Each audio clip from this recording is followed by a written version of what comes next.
नमस्कार मित्रांनो, गेल्या रविवारी मी आणि माझा मुलगा आई भवानी मातेच्या मंदिरात या ठिकाणी आलो होतो। आज मी या समोर आपण पाहत आहेत हा जो डोंगर आहे, या डोंगरावर पॉइंट करत आहे मी। त्या खंडोबाच्या डोंगरावर मी जाणार आहे। तर चला मग जाऊया।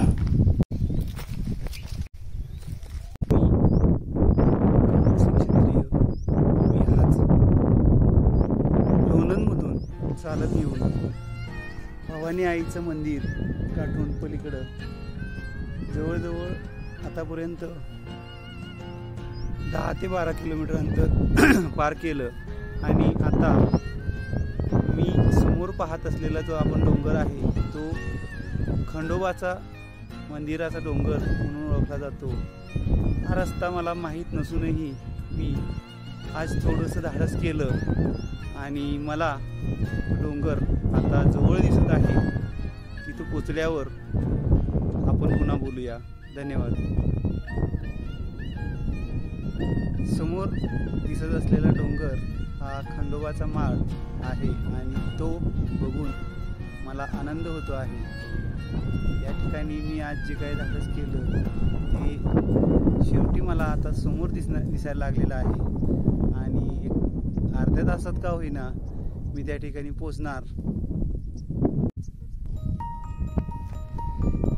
दगडांमधून आणि खाच खडग्यातून चालताना जो आनंद आहे तो आनंद आपण पैसे देऊन विकत घेऊ शकत नाही।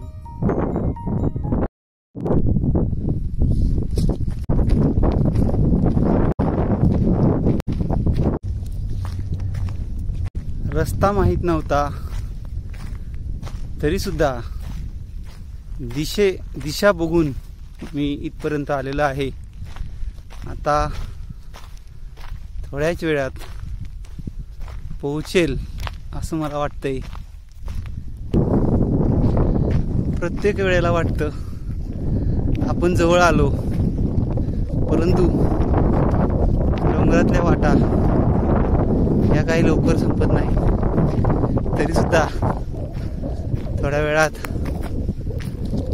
हिम्मत न हारता चालत राहणे या वैशिष्ट्यानुसार मी अजून चालत जाणार आहे। बघूया किती वेळ लागतो ते।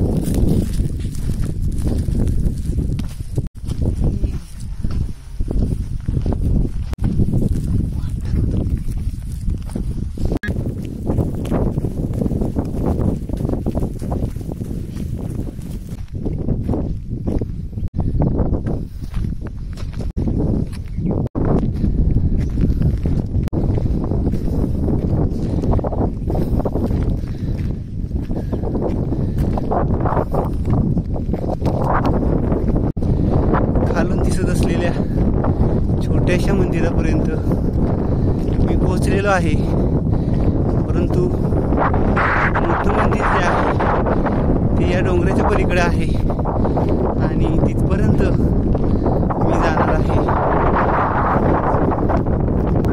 या ठिकाणी नंदी आपल्याला पाहावयास मिळतो। त्याचबरोबर छोटंसं तळ की जे पाण्याने पूर्ण भरलेलं आहे। म्हणजे इतक्या डोंगराळ भागात मी या ठिकाणी थांबून 10 किलोमीटर अंतर चालून इथपर्यंत आलो आणि आपण हे पाहून आश्चर्य होतो की त्या काळातील माणसं हे अशा प्रकारे कोरीव असं असणार हे टाकं आणि या टाक्याचं पाणी पिण्यालायक आहे। कारण अशा ठिकाणी माणसाला पाणी म्हणजे जीवन आहे आणि ते पूर्वीच्या काळातील लोकांनी ते दूरदृष्टी ठेवून कसं केलेलं आहे हे बघा। आपल्याला इथं सगळं साधन असून सुद्धा आपण ते बघत असतो आणि हे ते मंदिर आणि या मंदिरामध्ये असणारी एक छोटीशी मूर्ती आपण पाहू शकतो आणि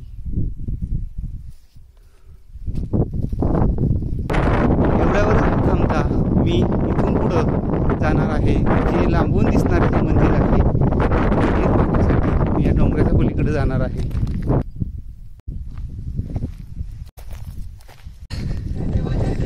जे मंदिर मला लांबून दिसत होते त्या मंदिराजवळ शेवटी आलेलो आहे.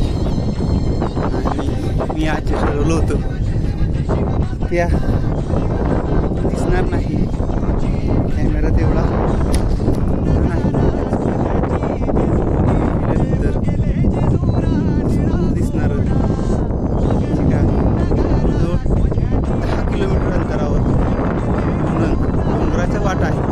आणि असं जर आपण रस्त्याने गेलो तर 30 किलोमीटर अंतर पडेल. तर एवढ्या लांबून येऊन आज जे ठरवलं होतं ते जवळजवळ 3 तास या ठिकाणी भटकंती करून मी शेवट त्या मंदिराजवळ येऊन पोचलेलो आहे. आणि मला असणारा आनंद हा खूप आहे, ते मी शब्दात सांगू शकत नाही.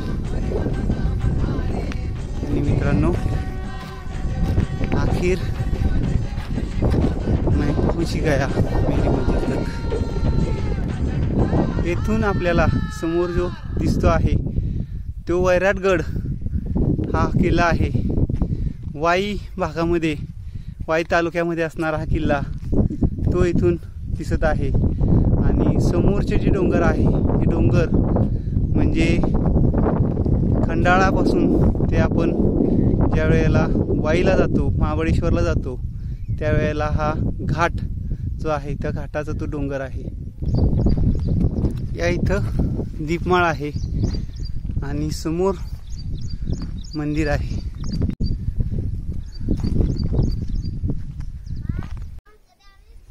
आणि मी या ठिकाणी पोचलेलो आहे. जय खंडोबा.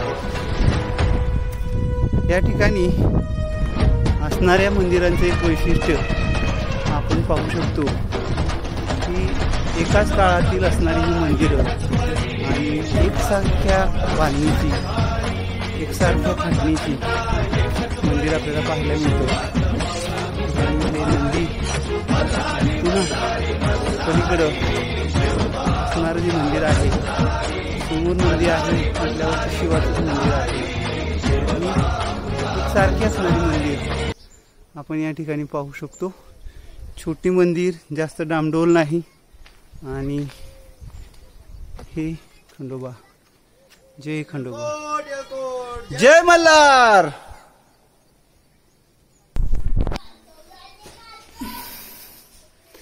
एडकोट एडकोट. जय मल्हार.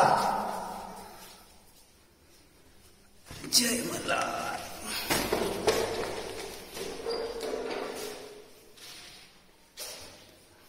या ठिकाणी ही खंडोबाची मूर्ती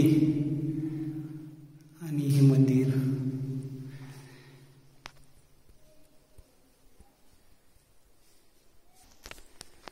हेमाडपंथी मंदिरामध्ये असणारी जी मंदिराची रचना आहे तीच रचना आपल्याला या ठिकाणी पाहायला मिळते.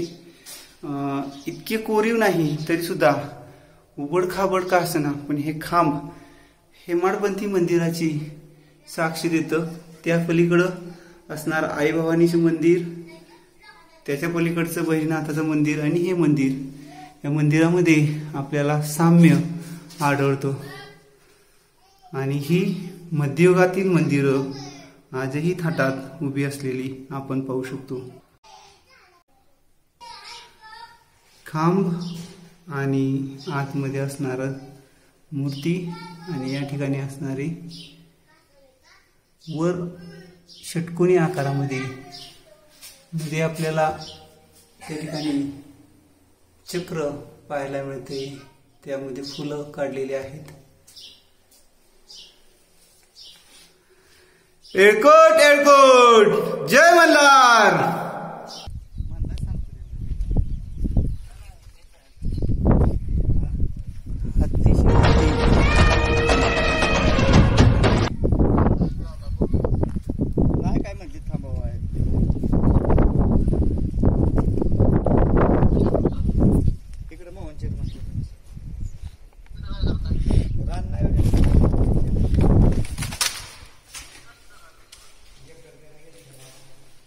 आणखीन खंडोबाची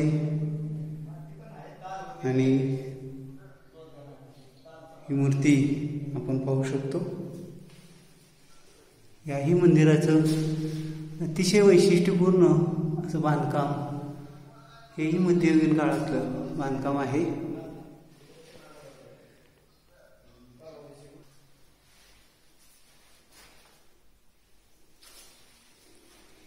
मी आपलं शूटिंग केलं तर रविवारी येतं ना 2011 पासून. आणि तुमचं गाव कुठलं? मोरवे? नाही इथलं खेडच आहे. खेड. कवटी खेड. होय. दायगुडे ना तुमचं आडनाव? हां.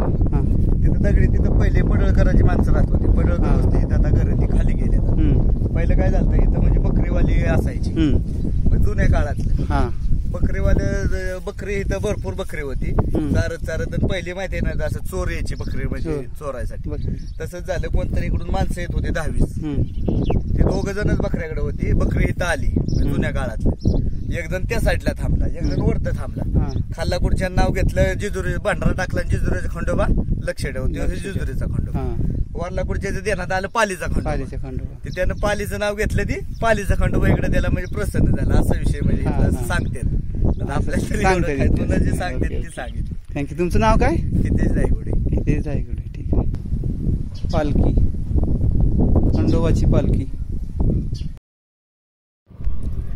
अशा प्रकारे मित्रांनो, सकाळी गेलेलो, आत्ता 3 वाजता, सकाळी 8 वाजता निघालेलो, आता 3 वाजता या ठिकाणी लोणंदमध्ये परत आलेलो आहे. आणि माझा आजचा एकूण 17 किलोमीटरचा रन म्हणजे डोंगरात चालत जाऊन आई भवानीचं मंदिर, त्यानंतर खंडोबाचं मंदिर आणि भैरवनाथाची मंदिर, अशी 3 मंदिरं डोंगरातली फिरून एकूण 17 किलोमीटर अंतर पूर्ण करून आता मी या ठिकाणी शेवट लोणंदच्या हायवेला परत खाली उतरणार आहे. तर धन्यवाद. आपण सगळ्यांनी माझा व्हिडिओ पाहिला आणि मला लाईक केलं, त्याबद्दल मी आपला सतशः आभारी आहे. धन्यवाद.